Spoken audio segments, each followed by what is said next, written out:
開咪陪你翻工放工。我唔知你係夜晚聽定係朝頭早聽。如果朝頭早聽咧，就同你講聲早安 Dion， 我係 Dion。誒，玩下食字先。誒，坐我隔籬一個邊個嚟嘅？好，我就係叫 Michael 啦。咁亦都可以叫阿 Mike 嘅。咁所以我突然間諗到咯，即係星期一開咪，因為阿 Mike 同你開咪嘛。兩個都係玩晒食字。係啊，好啊，咁啊嗱，我哋呢個係全新嘅節目嚟嘅。係，點解嘅？星期一咧，俾我感覺係乜嘢咧？就係翻工咯。啊，但係翻工，我相信大家啦，聽到呢個節目嘅人咧，就一定係搖晒頭，唔係好想翻工嘅。尤其冬天啊，更加唔想爬起身啦，係咪？係啦。我聽人講咧，叫醒你嘅唔係鬧鐘，係夢想。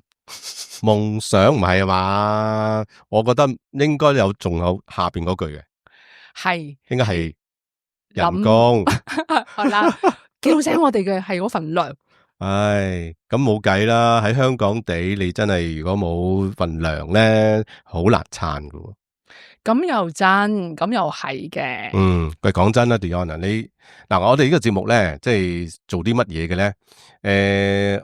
因為呢個節目其實背後咧就係由呢個職涯同學會嚟到去全力贊助啊支持咁樣嘅。咁點解會我自己賣翻自己廣告？咁啊嗱，但係職涯同學會係乜嘢啊？咁嗱，我想話俾大家聽咧，職涯同學會咧創辦人咧就係阿 Dion 啦。咁我當然啦，我亦都係其中一位啦。咁不如由 Dion 講講職涯同學會做咩噶？嗱，講到明職涯咧，咁就即係捱世界係咪？就講緊咧就係唔係嗰個捱喎，唔係嗰個捱，係學海無涯，就唔係嗰個捱。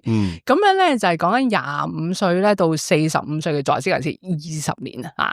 咁20年嘅在職，咁通常咧45歲打後仲繼續工作啦。但係我哋咧就主要服務嘅對象啦，就係25歲到45歲嘅。咁佢就打緊工啦，咁打緊工咧，我哋咧成日都講緊啦，哇，新常態係咪一份工打到老咧？真係又係諗多咗。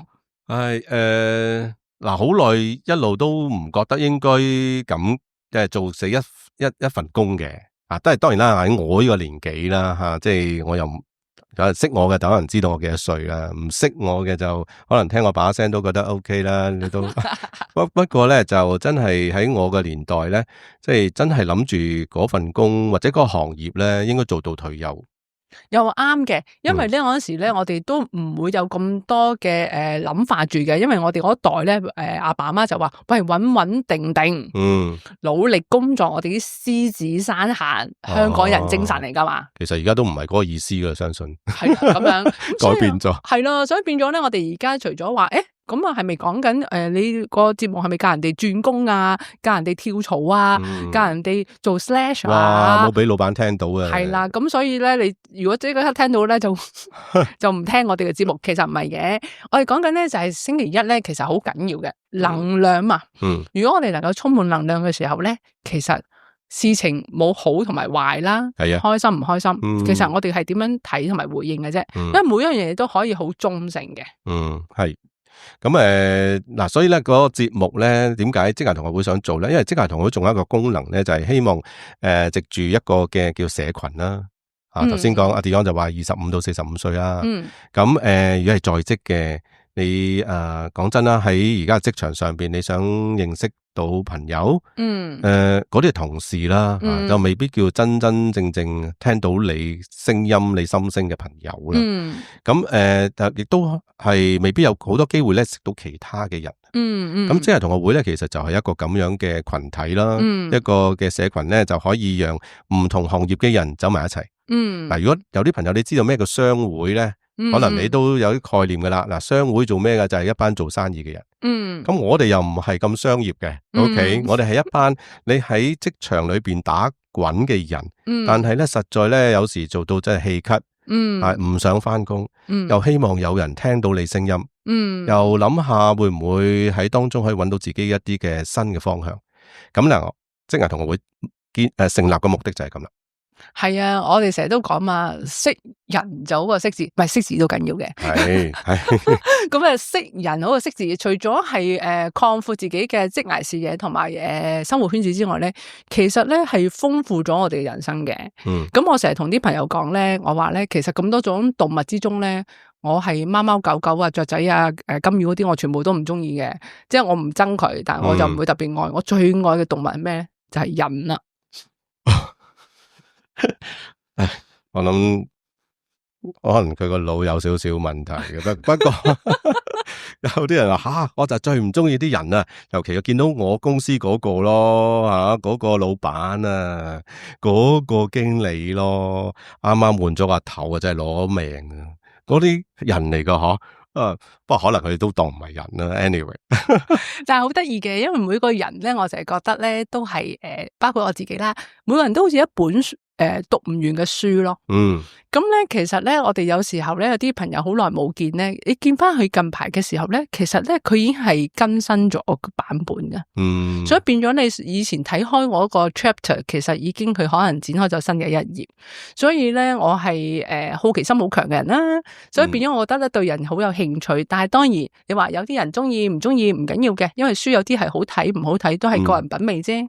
咁在而家我哋呢個星期一開咪咧，其實就想有啲從書本裏面啦，或者我哋嘅一啲嘅感受啦，一啲我哋嘅睇法啦，好想透過呢個大氣電波，講大氣電波好似好 old school， 但係都要講下先。喺呢個大氣電波裏面咧，同大家分享有少少正能量，其實咧都係燃點緊我同阿 Michael 禮拜一咧，我哋就可以好有精力繼續。係啦，希望我哋嘅內容啦，頭先 Dion 話我哋會用一啲嘅書籍嘅，所以呢個節目咧特別啲，除咗我哋平時嘅觀察啦，或者我哋喺身邊，我哋同啲朋友啊，我哋啲會員啊傾開偈啊，知道好多佢哋喺職場上嘅問題啦，遇到困難咧，咁我哋咧都會攞嚟作為一啲嘅參考，咁再加上咧係利用一啲嘅書籍，咁可能咧就俾到大家一啲能量啊！我唔知道係咪正能量，不過總之係一種能量，咁你可以咧繼續有力咧就返工 ，OK， 面對住一個你唔好想面對嘅人，你就好唔同噶啦 ，OK， 好啦，嗱，咁我哋節目又唔會話講太多嘢嘅，唔會好長嘅，我哋大概咧就大概10至15分鐘到啦，我哋嘅節目就係咁啦，嗱，咁啦，我哋都介紹咗咁多嘢咯，嗱。慢慢再講多啲關於我哋嘅嘢啦。不過今日咧 Dion 其實都預備咗少少嘢嘅。好啦，不如 Dion 你今日想分享啲咩嘢先？其實我想講咧，呢個節目咧就唔係好老正嘅。其實咩叫老正啊？即係唔係好凝重啊！哇，好即係哇，好古板啊！好古板啊！哇，又好我啲心靈雞湯啲 friend 啊！咁又唔係呢啲嘅，咁好生活化嘅。其實生活化就係最好咯，即係最真啊嘛！而家我哋好多時都好想點解咁多素人嘅演出啊？咁樣我哋中意啲真嘅嘢。冇錯，因為咧真心真意呢啲咧，以往可能我哋會覺得呢啲係好正常啦，但係原來咧我哋喺呢個好虛幻嘅世界裏面咧，搵真嘅嘢咧唔係咁容易嘅，因為太多假嘢啦。係我哋而家唔識分真真假假啦嘛，你知啲詐騙好勁噶嘛，咁我哋唔識分真真假假反而咧我哋就係唔識分嘅時候咧，突然間咧有啲好真嘅故事人物喺我哋身邊見過、睇過、感受過嘅時候咧，我哋分外珍惜。所以變咗咧，有時係去聽一啲嘅講座又好，同啲朋友分享嘅時候咧，我都發覺點解頭先話我咁中意人咧？我發覺人咧係唔可以俾 AI 代替，就係我份真感情。係啊，我諗起 AI 咧，最近咧即係有啲報道啊，香港有啲商場啊，咪整咗2個機械人咁行出嚟嘅。着住嗰件背心咁走出嚟，好似冇着衫咁樣。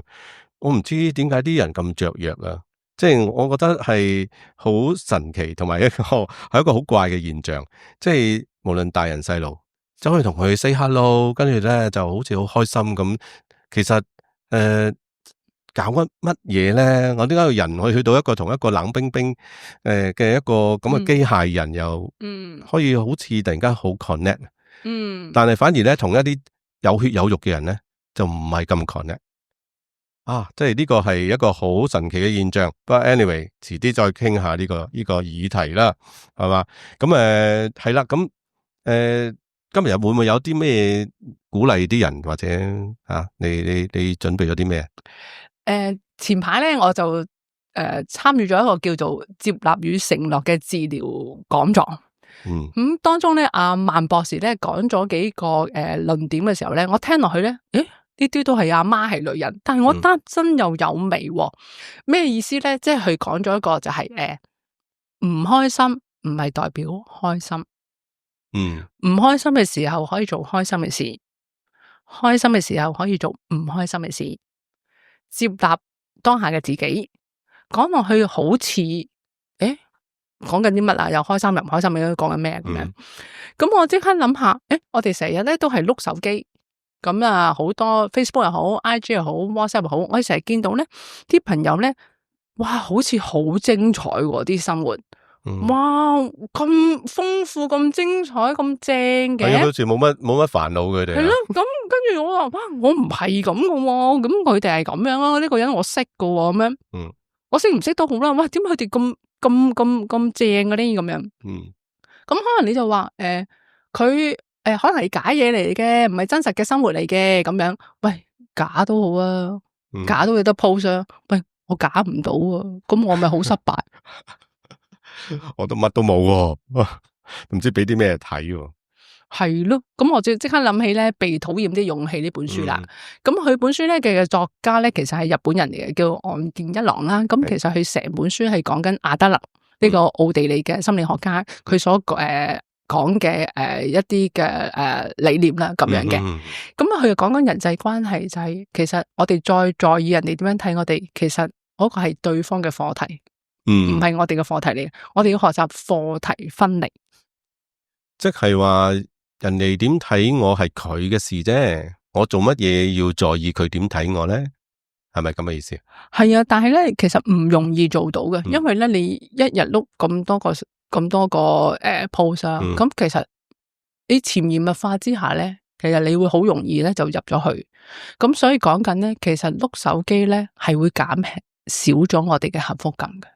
係啊，最近我又聽到一本書就講咩，即係孤獨世紀啊。係啊，就類似咁嘅嘢。點解越係科技越發達，人嘅孤獨感係越嚟越強，而且嗰個數字係增加嘅，而且仲趨年輕化。係啦，當然老人家會有啊。好多時候我哋成日話，係咪好似香港環境啊，好多人離開香港啊，父母留翻喺度，其實都唔係，呢個都唔係一個最主要因素。其實好多時候就係因為頭先講嘅碌手機。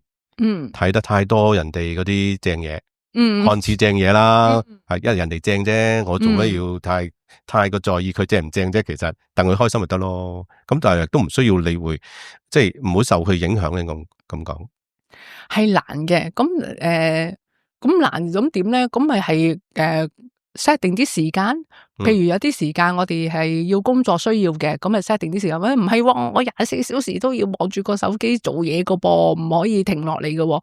咁你又諗下，係唔係真係咁緊迫咧？即係咪要即係機不離手咧？咁我而家自己都喺度減緊。我發覺咧，原來咧我將睇書嘅時間咧就代替咗睇手機嘅時間。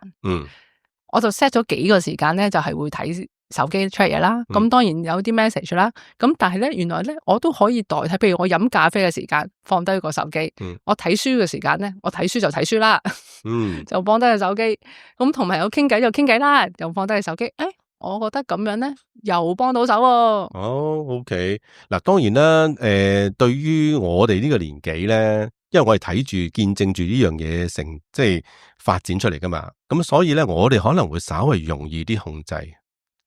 不過有係咪啊？會唔會啊？即係如果後生嗰啲咧，好似又難啲噶，因為甚至而家新一代嗰啲一出世就係阿爸阿媽俾咗一樣嘢佢嘅電子奶嘴，係咪啊？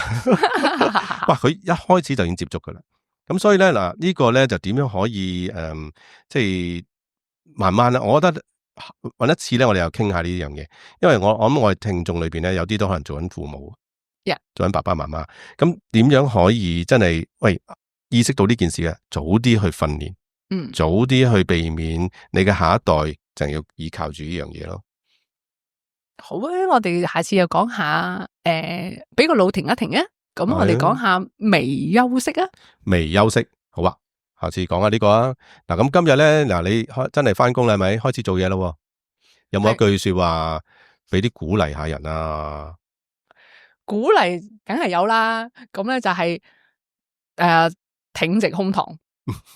因為點解？因為我發覺如果我哋成日耷低頭睇手機，係好容易撲親。所以咧聽 podcast 有個安全，就係咧你係聽係唔使耷低頭，所以咧呢個非常之安全嘅聽 podcast 嘅時候，所以咧唔好睇手機，因為好容易撲親。有時過馬路嘅時候小心啲。係啦，冇錯啦。咁啊，預祝你今日咧，即係呢個禮拜吓，呢個禮拜咧你嗰個工作咧就順利啦。有動力。OK， 唔開心嘅唔緊要。出去行一行，兜個圈，望下呢個天空，吸下啲新鮮空氣，可能你有唔同嘅發現咯。係，同埋咧，我哋都唔好假設佢係開心唔開心啦。頭先所講嘛，開心嘅時候可以做唔開心嘅事，但係唔開心嘅時候都可以做開心嘅事。接納當下嘅自己，雖然真係有啲心靈雞湯啲 friend，但係咧，我覺得咧唔好理啦。總之口渴飲啖湯都係好嘢嚟嘅。哇，呢個金句幾好啊！口渴飲啖湯，好，咁我哋下次再見。好，拜拜。拜拜。